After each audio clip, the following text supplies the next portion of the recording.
Kids TV. Dober večer, otroci. Dinozaver tu. Danes vas peljem v trgovino z dinozauri. Eliza je bila nenavaden otrok. Nekateri so ji rekli kar neubogljivka, drugi pa divjakinja. Ni ji bilo všeč, da je morala ob določeni uri v posteljo, ni marala brokolija ali pravil, ni hotela pospravljati za seboj ali hoditi v šolo. Zato ni nikogar presenetilo, ko je na svoj rojstni dan zahtevala: Mamica, očka, zdaj ko sem stara 4 leta, želim, da mi kupita živega dinozaura. Njena starša nista bila navdušena, to je treba povedati.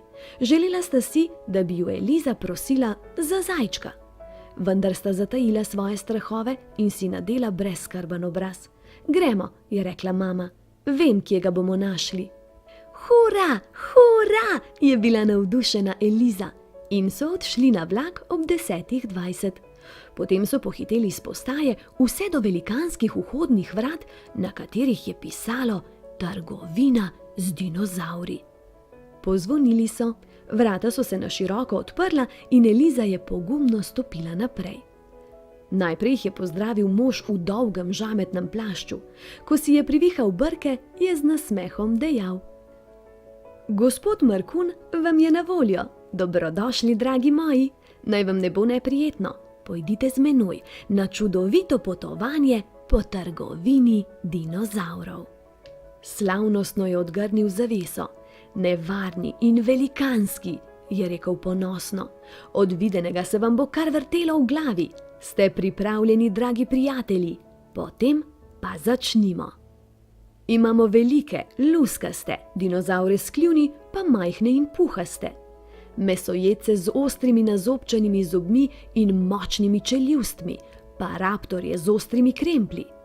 Čudovite hadrozaure v čredah, majhne teropode, ki se oglašajo kot ptice, pleziozaure, ki se hranijo z ribami, spinozaura, ogromne zavropode, ki raztegujejo svoje vratove, večje od hiš in so nežnejši od hišnih ljubljenčkov, amargazaure z mogočnim jadrom, velikanske diplodoke, ki udarjajo z repom. To sta ankilozaura, ki imata zaščitni oklep kot tank. Ona je Mimi, on pa Franki. Pameten, silovit Trodon, ki stoji vso noč. In gospod Tiranozaver z ugrizom, ki drobi kosti. Gospod Markun se je obrnil k obiskovalcem, njegov poklon in nasmešek sta izdajala, da je nad vse ponosen. In tako smo prišli do konca našega popotovanja. Čas je, da si izberete svojega dinozaura. Tedaj se je Eliza odločila, da odide. Hvala, je rekla, moj odgovor je ne. Res sem uživala na tem popotovanju, vendar si nič več ne želim živega dinozaura. Gospod Markun je bil ves iz sebe. Samo čas sem zapravljal z vami. Elizini starši so presenečeno zapuščali trgovino gospoda Markuna. Eliza, zakaj si si premislila? Ali nisi želela dinozaura za hišnega ljubljenčka?